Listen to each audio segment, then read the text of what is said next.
Admission process આગળ વધે છે ત્યારે કેટલાક એવા સ્ટેપ હોય છે જેના ઉપર આપણે દરેકે ધ્યાન રાખવાનું હોય છે. ફીસ પેમેન્ટની સાથે સાથે ક્યાંક કેટલી એવી યોજનાઓ છે જે વિદ્યાર્થીઓ માટે બેટા લાગુ પડે છે.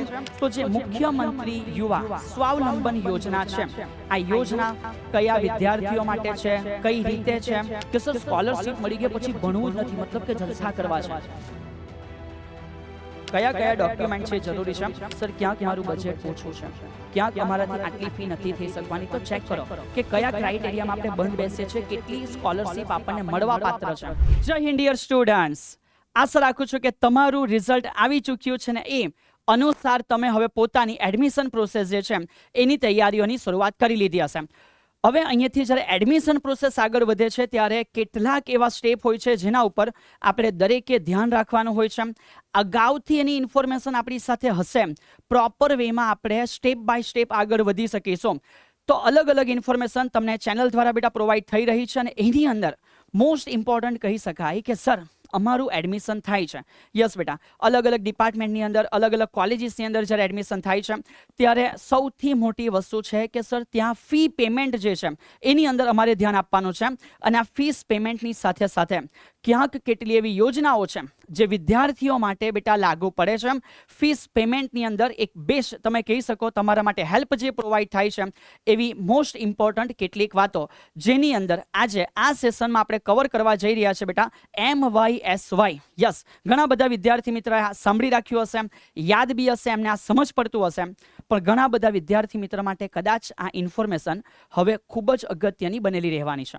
તો જે મુખ્યમંત્રી યુવા સ્વાવલંબન યોજના છે, આ યોજના કયા વિદ્યાર્થીઓ માટે છે, કઈ રીતે છે, સર આ યોજનાઓ દ્વારા અમને જે કંઈક સ્કોલરશિપ મળે છે એ અમાઉન્ટ કેટલી હોય છે, કઈ કઈ કઈ કન્ડિશનોમાં અમને આ મળે છે, આ તમામ ઇન્ફોર્મેશન આજના સેશનની અંદર તમારા માટે કવર થઈ રહી છે.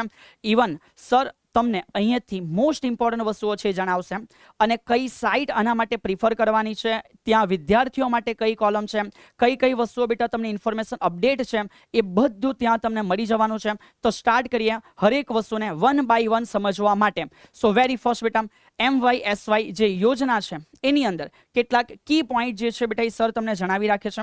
ધ્યાન રાખજો, આ યોજના ગુજરાત સ્ટેટ દ્વારા બેટા પ્રોવાઈડ થાય છે.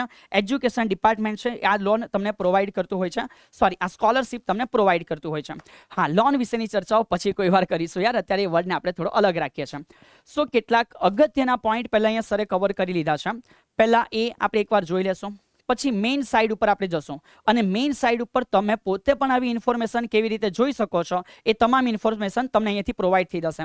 સો વેરી ફર્સ્ટ બેટા ધ્યાન રાખજો કે જે મુખ્યમંત્રી સ્વાવલંબન યોજના છે એ યોજના સર અમને ઓફિશિયલી જે વેબસાઇટ છે સરે લખી છે, ઓપન કરીને બી બતાવશે www.mysy.guj.nic.in. તમે આખું આ લખશો તો બી આવી જશે, અથવા શોર્ટમાં ગૂગલ ઉપર ગઈને MYSY લખો છો તો પહેલી બીજી જે બેટા તમારી ક્લિક કરવાની લિંક આવશે ત્યાં આ તમને મળી જવાનું છે. સર બતાવશે. આગળ વધીએ. મેઇન જે પોઈન્ટ છે બેટા એના ઉપર આપણે આવી ગયા છે. ચલિए. સો વેરી ફર્સ્ટ સર ये कहाँ गया बेटा, यहीं पे ही है. चलिए.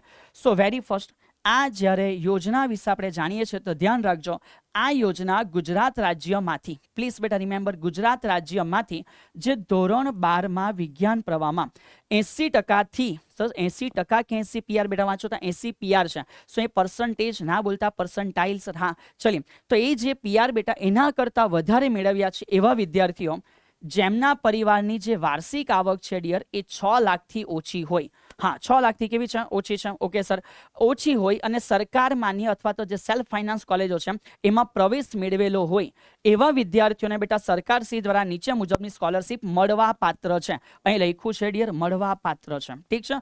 ચલો વેરી ફર્સ્ટ બેટા, સો અમે MBBSમાં કે ડેન્ટલમાં ગઈએ છીએ, હા બેફિકર બધી ઇન્ફોર્મેશન મળી જશે. રાઈટ છે સર. જો MBBSમાં છે, ડેન્ટલમાં છે તો અહીંયા જે વાર્ષિક તમારી ટ્યુશન ફી છે એની રકમના 50% અથવા તો 2 લાખ પૈકી જે ઓછું હોય, ઇટ મીન્સ સમજવાનો મિનિંગ સમજો કે સર માનો મારી ફી છે એ 3 લાખ છે. હા, તો 3 લાખ છે, આના 50% કેટલા થશે? તો આના 50% થશે 1.5 લાખ રૂપિયા. તો 1.5 લાખ અથવા તો 2 લાખ પૈકી ઓછું કોણ છે? તો કે 1.5 લાખ ઓછા છે. તો મળવા પાત્ર બેટા 1.5 લાખ છે. પણ માનો બાય ચાન્સ સર મેં કોઈ એવી કોલેજમાં એડમિશન લઈ લીધું છે MBBSમાં જવા માટે કે જ્યાં મારી ફી 8 લાખ રૂપિયા છે, તો 8 લાખના 50% કેટલા થશે? સર એ થશે 4 લાખ રૂપિયા. તો તમને 4 લાખ નહીં બેટા, 50% નહીં, પણ જે ઓછું છે એટલે કે 2 લાખ જે ઓછા છે એ મળવા પાત્ર છે. તો અહીંયાથી એ પહેલું તમને કંઈક સમજૂતી આપી છે. પછી આગળ વધીએ. Ayurvedic, homeopathic, physiotherapy, naturopathy, optometry, orthotics બેટા, ઓડિયોલોજી છે કે પછી ઓક્યુપેશનલ થેરાપી છે, ફાર્મસી વગેરે જે બી બેટા અલગ અલગ કોર્સિસ તમે જોઈ શકો છો. તો સેમ એની અંદર પણ તમારી જે વાર્ષિક ફી છે એના 50% અથવા ક્રાઇટેરિયા પ્રમાણે બેટા અહીંયા જરા ચેક કરજો, 50,000 લખ્યું છે. હા, તો આ જે તમે ફિલ્ડોમાં જાઓ છો એની અંદર 50% અથવા 50,000 બેમાંથી જે ઓછું હશે એ તમને બેટા અહીંયા મળવા પાત્ર છે. BSc, BBA જેવા બેટા કેટલાક કોર્સિસ છે એની અંદર જે 50% ફી છે અથવા તો જે 10,000 બેમાંથી જે ઓછું હોય છે એ વિદ્યાર્થીઓને મળવા પાત્ર હોય છે. ચલિए આગળની ઇન્ફોર્મેશન, દરેક કામની માહિતીઓ સરે પહેલા અહીંયા તમને આપી દેશે, પછી આપણે સાઈડ ઉપર જવાના છે બેટા, બરાબર છે. ચલિए સર ત્યાર પછી જો કદાચ બહુ અગત્યની વસ્તુ છે જે અહીંયા સર કવર કરી રહ્યા છે, ધ્યાન રાખજો કે જો કદાચ કોઈ વિદ્યાર્થી બેટા 50% કરતા ઓછા માર્ક લઈ આવશે, હા બહુ જ મસ્ત, આ ખરેખર એક રૂલ છે કે સર સ્કોલરશિપ મળી ગઈ પછી ભણવું જ નથી, મતલબ કે જલસા કરવા છે, તો નહીં ભાઈ, આ ખેલ ના ચાલશે યાર. ને સિદ્ધતથી ભણો, બહુ જરૂરી વસ્તુ છે, હેલ્પ મળે છે સારા અભ્યાસ કરવા માટે, નહીં કે બેટા હરવા ફરવા માટે. તો અહીંયાથી આપણે ધ્યાન રાખવાનું છે કે તમારું રિઝલ્ટ બી મેટર કરશે. જેવું તમને 1 વર્ષ માટે બેટા સ્કોલરશિપ છે મળે છે, તો અનધર યર માટે ધ્યાન રાખજો કે તમારે 50% રિઝલ્ટ છે એ મેન્ટેન કરવું પડશે. તો જે વિદ્યાર્થી ફેલ થાય અથવા 50% કરતાં ઓછા માર્ક આવશે તો તે સેમેસ્ટરમાં બેટા લાભ નથી મળવાનો, એટલે સર એ હાઇલાઇટ કરી રાખ્યું છે. મોસ્ટ અગત્યની ઇમ્પોર્ટન્ટ વસ્તુ છે. નેક્સ્ટ અગાડી, વિદ્યાર્થીએ સત્રની શરૂઆતમાં તો પૂરી ફી ભરવાની હોય છે, એટલે ઇનિશિયલ બેટા પહેલી વખતનું અરેન્જમેન્ટ આપણે જોઈ રાખવાનું છે. જ્યારે સરકારશ્રી દ્વારા અરજીની તારીખ જાહેર કરવામાં આવે છે ત્યારે એ વિદ્યાર્થીએ બેટા જે MYSY નું હેલ્પ સેન્ટર છે સર ક્યાં કઈ રીતે હશે સર બતાવી દેશે. તો એ બધી વસ્તુ છે બેટા, ત્યાં તમારે ડોક્યુમેન્ટ જમા કરવાના. સર કયા કયા ડોક્યુમેન્ટ અમારે તૈયાર રાખવાના છે સર બતાવી દેશે. કન્ટિન્યુ રહો બેટા, આગળ વધીએ. સર ત્યાર પછી હા, એકાદ માસની અંદર ડાયરેક્ટ વિદ્યાર્થીના એકાઉન્ટમાં બેટા સ્કોલરશિપ જમા થશે. અહીંયા મેં ટાઈમ જે છે બેટા એ વાંચીને લખ્યો છે, એક્ઝેક્ટ આમાં થોડું ઉપર નીચે થઈ શકે, મે બી એપ્રોક્સિમેટ અહીંયા જે મને મળ્યું છે એ પ્રમાણે સર લખ્યું છે. ST SC ના વિદ્યાર્થીઓ માટે ચલિए અહીંયા જરા ધ્યાન રાખજો. હા ને, જો તમે સ્પેસિફિક બેટા ST SC માંથી છો, ઓકે, તો આવી જે કેટેગરીના વિદ્યાર્થીઓ છે જેમને પરિવારની કુલ વાર્ષિક આવક, ઇમ્પોર્ટન્ટ થિંગ્સ કે કુલ વાર્ષિક આવક સર જો 2.5 લાખથી ઓછી હોય છે તો એમને ટ્યુશન ફીના 100%ની જે રકમ છે એ સ્કોલરશિપ ખાતે બેટા મળતી હોય છે. તો તમારે એ ચેક કરી લેવાનું છે કે શું આપણે આ કેટેગરીની સાથે આ જે ઇન્કમ રેશિયો છે એની બિલોમાં છે, તો આપણા માટે આ બી યોજના હાજર છે. મોસ્ટ ઇમ્પોર્ટન્ટ થિંગ્સ બેટા ધ્યાન રાખજો, આ બધી વસ્તુને જાણી રાખજો કે જેથી એડમિશન લેતી વખતે તમને આ બધી વસ્તુ ખ્યાલ હોય તો તમે સેટ કરી શકો કે ક્યાં એડમિશન લઈ શકાય એવું છે. નેક્સ્ટ અગાડી, વિદ્યાર્થીઓ એડમિશન મળ્યા બાદ જે ફ્રી સીપ કાર્ડ છે, ઓકે, તો તમને ઘણા બધા સિનિયર દ્વારા આ શબ્દ બી સાંભળવા મળ્યો હશે કે સર ફ્રી સીપ કાર્ડ. હા, તો આ બી એક બહુ અગત્યની વસ્તુ છે, ધ્યાન રાખજો ડિયર. તો વિદ્યાર્થીઓને એડમિશન મળ્યા બાદ જે ફ્રી સીપ કાર્ડ બેટા કરાવેલો છે એ કોલેજ ખાતે બેટા જે ટ્યુશન ફી ભરવાની રહેતી નથી. આનો મિનિંગ જે વેરી ફર્સ્ટ આપણે એડવાન્સમાં જે તૈયારી રાખવાની હોય એમાંથી બી તમે થોડી શાંતિ અનુભવી શકો છો. ચલિए આગળ વધીએ છીએ. નેક્સ્ટ આના પછીના ઇમ્પોર્ટન્ટ પોઈન્ટ બેટા, 50%ની વાતો સર વારંવાર કહેશે, 50%ની વાતો સર વારંવાર કહેશે, અને હંમેશા ધ્યાન રાખજો કે એડમિશન મળી ગયા પછી સિદ્ધતથી ભણવાનું છે. હા ને, ચલિए આગળ. સર આના પછી તો બેટા જે અહીંયા તમે જોઈ શકો છો કે NT DNT કંઈક વિચરતી વિમુક્ત જે વિદ્યાર્થીઓ છે એમના પરિવારની જો વાર્ષિક આવક બેટા 2 લાખ છે એનાથી બી ઓછી હશે તો પછી સરકાર દ્વારા બેટા જે 50,000 છે, હા, એની સ્કોલરશિપ દર વર્ષે કંઈક આપવામાં આવે છે. ઓકે, તો આના માટે તમારે અરજી કરવાની રહેશે. નાઉ ધ મેઇન થિંગ્સ કે સર મને કયા કયા ડોક્યુમેન્ટ છે જે જરૂરી છે, બરાબર, કયા કયા ડોક્યુમેન્ટ છે જરૂરી છે. તો આનો એક સ્ક્રીનશોટ બી તમે લઈ શકો છો. સર જરા સાઈડ ઉપર હટી જાય છે ડિયર, ઠીક છે, લખવું હોય તો પાનામાં લખી શકો છો, તમારી ઈચ્છા. તો અહીંયાથી જરૂરી લિસ્ટ કે સર MY SY માં અમને કોની જરૂર પડવાની છે? તો લિસ્ટ અહીંયાથી છે બેટા. સૌથી પહેલું તમારો આધાર કાર્ડ, ધોરણ 10 અને 12 ની જે માર્કશીટ તમારી બની હશે, admission letter. Okay sir, admission letter કેવી રીતે? તો તમે જ્યાં એડમિશન કન્ફર્મ કરાવશો એ કોલેજના એન્ડથી બેટા આ વસ્તુ તમારા માટે જનરેટ થશે. ટ્યુશન ફીની પહોંચ, હોસ્ટેલ ફીની પહોંચ જે બી ભર્યું હોય એના પરથી અંદાજો આવે ને કે એકચ્યુઅલી ફી કેટલી છે. યસ બેટા. હા ને સર, સેલ્ફ ડિક્લેરેશન અસલમાં બેટા જે તમે જે ઝેરોક્સ વગેરે જે પ્રોવાઈડ કરો છો, સેલ્ફ ડિક્લેરેશન કરવાનું છે. વાલીની આવકનું પ્રમાણપત્ર બહુ જ જરૂરી છે બેટા. હા ને, એટલે આના ઉપર જરા એડવાન્સમાં કામ ચાલુ કરી દેજો જો બાકી હોય તો. મામલતદાર અથવા તાલુકા વિકાસ અધિકારીનું છે, એટલે એ તમને ઘણા બધાના આઈડિયા હશે. ઘણી બધી વખત કરાવી બી લીધું હશે ઘણાએ તો, રાઈટ છે. તો જરા આ જે આપણે પ્રમાણપત્ર છે આની ઉતાવળે બેટા તૈયારી ચાલુ કરી દેવી. થઈ શકે એમાં સમય લાગી જાય. કોલેજના લેટર હેડ પર કોલેજના આચાર્યશ્રીનું પ્રમાણપત્ર. ઓકે. બેંકના બચત ખાતાની પાસબુકના પ્રથમ પાનાની નકલ પ્લીઝ બેટા પ્રોપર ભરજો. કેમ? કારણ કે એ જ એ એકાઉન્ટ છે જે કનેક્ટ થશે, લિંક થશે, એની અંદર સીધું તમારા માટે જે યોજના હેઠળ સ્કોલરશિપ છે એ તમને પ્રોવાઈડ કરવામાં આવશે. ઇન્કમ ટેક્સ રિટર્ન, કે જ્યારે કોઈના વાલી બેટા આવક જે બતાવતા હોય, રાઈટ. હા સર, અમારું ઇન્કમ ટેક્સ રિટર્ન જે અમે વાર્ષિક આવક બતાવીએ છીએ, તો જો તમારી પાસે એ અવેલેબલ હોય છે તો તમારે એ પણ ત્યાં મૂકવાનું હોય છે.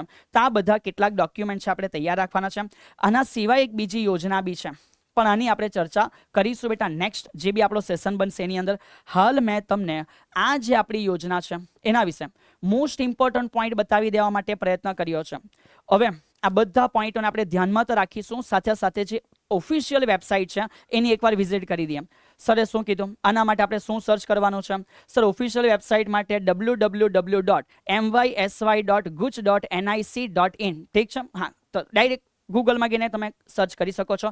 આવી ગયા બેટા ગૂગલ ઉપર. ચલીએ, તો ગૂગલ ઉપર અહીંયા આપણે પધારી ચૂક્યા છે. અહીંયા તમે જોઈ શકો છો કે સરે શું કર્યું છે. બહુ સિમ્પલ બેટા. જરા અહીંયા ચેક કરી લો, વેબસાઇટ દેખાય છે? હા સર, વેબસાઇટ દેખાય છે. તો આખી વેબસાઇટ લખી દેવું તો ડાયરેક્ટ પહોંચી જશો. નહીં લખો તો ખાલી MYSYB લખી દેવું જરૂરી છે, તો તમને ત્યાંથી નીચે પહેલી બીજી કોલમમાં મળી જવાનું છે. ચલો, આ ઓફિશિયલ વેબસાઇટ બેટા આવી દેખાય છે. અહીંયા હર નાની નાની વસ્તુઓ તમે પોતે બી વાંચી શકો છો કે ઇન્સ્ટ્રક્શન ટુ સ્ટુડન્ટ્સ ફોર 2024-25. તો તમારા માટે અહીંયાથી નેક્સ્ટ આગળનું અપડેટ આવી શકે બેટા, રાઈટ છે. ચલીએ, તો હર નાના નાના અપડેટ જે છે એ અહીંયા તમે જોઈ શકો છો. એટલે શિક્ષકો અહીંયાથી તમને માહિતી પ્રોવાઈડ કરે છે. બેસ્ટ, એ તો એકવાર આપણા માટે જોઈ જ લેવાનું છે. પણ જ્યારે પોતે બી આ બધી વસ્તુઓને સર્ફ કરવી હોય તો આ વસ્તુ તમારા માટે કામ આવશે બેટા. હવે હું તમને જરા કામના પોઈન્ટ ઉપર લઈ જાઉં છું, બરાબર છે, કે આમાંથી તમે જે બી મન થાય છે એ બધી વસ્તુઓ ભલે જોઈ શકો છો. વેરી ફર્સ્ટ બેટા, સ્ટુડન્ટનું સ્ટેટસ અહીંયાથી ચેક થતું હોય છે કે તમે નવા વિદ્યાર્થીઓ છો કે કંઈક પહેલેથી બેટા ભરી ચૂકેલા છો એવા વિદ્યાર્થી છો. તો આ બધી પ્રોસેસ બેટા પછીનો પાર્ટ છે, રાઈટ છે, કે જ્યાં સિલેક્ટ તમારું એપ્લિકેશન, તમે કયા સ્ટાન્ડર્ડમાં છો, 10માં છો, 12માં પછી છો, કયા બોર્ડમાંથી તમે અભ્યાસ કર્યો છે. જનરલી ગુજરાત બોર્ડ હશે આપણે બધાને, બરાબર છે. ફ્રેશ છો? હા સર. રિન્યુઅલ તો કે જૂના. HSC સ્ટ્રીમમાં સાયન્સ છે, જનરલ છે તો કે સાહેબ સાયન્સ છે. પાસ કયા વર્ષમાં કર્યું સર? અભી ही किया है, મતલબ કે હા તો એ વર્ષ હોઈ શકે. સીટ નંબર, પાસવર્ડ વગેરે વગેરે એ ડિટેલ હવે તમારા ઉપર છે. પણ સર જરા બતાવી રાખે છે કે આવું સ્ટુડન્ટ સ્ટેટસમાં તમને જોવા મળી જશે. ચલો સર, પછી અમારે કોન્ટેક્ટ કરવો હોય એવી એક્ઝેક્ટલી જગ્યા ક્યાં છે? તો એ કોન્ટેક્ટ અસનો ડિપાર્ટમેન્ટ સર બતાવી દે છે. જો બેટા, અલગ અલગ ડિપાર્ટમેન્ટ માટે તમે આ સાઈડ ઉપરથી સર બતાવ્યું ને, જસ્ટ ક્લિક કરો એટલે મળી જશે. તો અલગ અલગ ડિપાર્ટમેન્ટ માટે બેટા જે હેડ ઓફિસ જે આપેલી છે કંઈક, એના એડ્રેસ તમને બાજુમાં મળી જશે. કે જેમ કે મેં ટેકનિકલ ડિગ્રીમાં છું, ડિપ્લોમા છું, હાયર એજ્યુકેશનમાં છું, મેડિકલ ડિપાર્ટમેન્ટની અંદર છું. મેડિકલ ડિપાર્ટમેન્ટ આવી ગયું બેટા, જો ચેક કરો. GMERS medical college civil hospital campus near તમારું પથિક સરમ પથિક આશ્રમ. ઓકે, પથિક આશ્રમ બેટા સેક્ટર 12 માં ગાંધીનગર ખાતે છે, રાઈટ છે. તો અલગ અલગ કોર્સિસ માટે જે અલગ અલગ જગ્યા છે એ બી તમને એક રેફરન્સ તરીકે મળી જવાની છે. તો જે બી તમારો કોર્સિસ છે બેટા એ પ્રમાણે તમે ધ્યાનમાં રાખજો. ચલીએ, આના સિવાય એક બીજું છે FAQ. તો હવે આ લાસ્ટમાં સર કવર કરી લે છે કે સર અમને કેટલાક પ્રશ્ન છે, તો આવા જે બી કોમન પ્રશ્નો વિદ્યાર્થીઓ દ્વારા હોય છે એવા ક્વેશ્ચન તમને આ FAQમાં મળી જશે. તો જરા આપણે એના ઉપર એક ઓવરવ્યૂ કરી લઈએ કે કેવા કેવા ક્વેશ્ચન થઈ શકે. જો બેટા, બધા ક્વેશ્ચનો અહીંયા લિસ્ટ ડાઉન કર્યા છે. તમે પોતે બી આ સાઈડ ઉપર વાંચી શકો છો. કામના ક્વેશ્ચન સર અહીંયાથી તમને જણાવી દે છે કે સર MYSY યોજના છે એમાં અરજી કરવા માટેની પ્રક્રિયા શું છે. તો બેટા સિમ્પલ આ સાઈડ ઉપર ગઈને તમારે લોગિન કરવાનું હોય છે, પોતાની ઇન્ફોર્મેશન છે એડ કરીને. હેલ્પ સેન્ટર ખાતે બી તમે બેટા વેરિફિકેશનનું જે કામ છે પૂરું કરી શકો છો. નેક્સ્ટ અગાડી, MYSY યોજનામાં અરજી કરવા માટેની પાત્રતા શું છે? તે ડિટેલમાં અહીં લખીને આપેલી છે. ઠીક છે સર, તમને તો ઓલરેડી આઈડિયા આપી ગયા છે કે સર અમે ધોરણ 12માં છીએ, વિજ્ઞાન પ્રવાહમાં છીએ. ફાઇન બેટા. તો એમાં 80 કે તેથી વધારે, વન્સ અગેન બેટા પર્સન્ટાઇલ, હા ને, પર્સન્ટેજ નથી, ધ્યાન રાખજો, પર્સન્ટાઇલ છે, એટલે જરા યોગ્ય રીતે પોતાની માર્કશીટમાં જોઈ લેજો. બરાબર છે. D2D generally MBBS, BHMS, BAMS, BDS એ બધાની અંદર આપણે D2D નથી જાણતા, પણ જે ડિપ્લો ટુ ડિગ્રી જાય છે એવા વિદ્યાર્થી માટે લખેલું છે. ચલીએ બીજો, 6 લાખ સુધીની કૌટુંબિક વાર્ષિક આવક ધરાવતા વાલીઓના સંતાનોને આ યોજના મળે. તો એકને એક વાત મેં પાછી કહી દીધી બેટા, 6 લાખથી ઓછી એવી હોવી જોઈએ. ઓકે, હા સર. પછી કોલેજના કયા વર્ષમાં કરી શકાય? પહેલા વર્ષથી, અથવા તમે ભૂલી ગયા હોય તો બેટા પછી ડીલે છે, એવી રીતે ડીલે એપ્લિકેશનમાં ગઈને બીજા વર્ષમાં હોઈ શકે છે. ઠીક છે. તો આવા ઘણા બધા ક્વેશ્ચન બેટા તમને અહીંયા મળી જશે, જેનું તમે પોતે પણ એક રીડિંગ કરી શકો છો. અને મારું કેવું છે કે એકવાર જરૂરથી આ ક્વેશ્ચનોને તમારે બધાએ વાંચી લેવાના છે. બરાબર છે. ચલો, તો મેં જેટલા બી ડોક્યુમેન્ટ જોઈએ છે એ બી તમને એકવાર કમ્પ્લીટલી આખું બતાવી દીધું છે. ઠીક છે. રિન્યુઅલ માટેના ડોક્યુમેન્ટ છે એ બી છે બેટા, તો એ રિન્યુઅલ નેક્સ્ટ ટાઈમ થશે. MYSY યોજનામાં અરજી કરવા માટે કૌટુંબિક આવક સરે કહી દીધી 6 લાખ રૂપિયાથી ઓછી હોવી જોઈએ બેટા. ઠીક છે. ચલીએ, તો આવા ઘણા બધા ક્વેશ્ચનો તમને અહીંયા જોવા મળી જાય એવા છે, તો તમે એને પોતે બી ફ્રી થઈને બેટા રીડ કરી શકો છો. અને સૌથી લાસ્ટમાં એક ક્વેશ્ચન, સર આવું અમાઉન્ટ અમારી અંદર આવી જાય છે, અમારા ખાતાની અંદર આવી જાય છે, તો શું સર અમને એ રકમ જમા થઈ એનો કોઈ SMS મળશે? તો હા ડિયર, અહીંયા કીધું છે કે હા, એ MYSY યોજના અંતર્ગત અરજી મંજૂર થાય કે પછી ખાતામાં સહાયની રકમ જમા થાય છે ત્યારે તમને SMS કરવામાં આવે છે. તો મેં અહીંયા કમ્પ્લીટલી બેટા કઈ સાઇડ ઉપર જવાનું છે એની અંદર તમારા અલગ અલગ ડિપાર્ટમેન્ટ છે એ તમે આરામથી બેટા જોઈ શકો છો. અને હર ડિપાર્ટમેન્ટમાં ગઈને શું છે, સાથે સાથે FAQ છે એની બી ઇન્ફોર્મેશન આપી છે. તો આશા રાખું છું કે અહીંયા જે બેટા તમને મેં કંઈક કીધું છે એ આરામથી તમે સમજી ગયા હશો. રાઈટ. હવે પોતે બી સમય કાઢીને આ વેબસાઇટને સર્ચ કરતા શીખો, એને સર્ફ કરતા શીખો, અંદર આપેલી માહિતીને વાંચતા શીખો, કારણ કે જેટલું જાણશો એટલું હવે આપણા આવનારા બેટા ભવિષ્ય માટે સારું છે. અને એકોર્ડિંગલી, હા ને સર, ક્યાંક મારું બજેટ ઓછું છે, ક્યાંક અમારાથી આટલી ફી નથી થઈ શકવાની, તો ચેક કરો કે કયા ક્રાઇટેરિયામાં આપણે બંધ બેસીએ છીએ, કેટલી સ્કોલરશીપ આપણને મળવા પાત્ર છે. બરાબર છે. હા ને, અને એ પ્રમાણે તમે પોતે અરેન્જ કરી શકો છો એ પ્લાન, કે કઈ જગ્યાએ આપણું એડમિશન આપણે કરી શકીએ છીએ ને કેટલી સહાયતા આપણને મળી શકે છે. ઓકે, તો મળીએ છીએ બેટા આવનાર બીજા અન્ય સેશનોની અંદર, જ્યાં બેસ્ટ ઇન્ફોર્મેશન તમારા માટે પ્રોવાઈડ કરવામાં આવશે. તો શાંતિથી બેટા દરેક ઇન્ફોર્મેશનને જાણો અને પોતાના એડમિશન પ્રોસેસમાં આ બધી ઇન્ફોર્મેશનોને યુટિલાઇઝ કરો. Best of luck for your upcoming future. જય હિન્દ.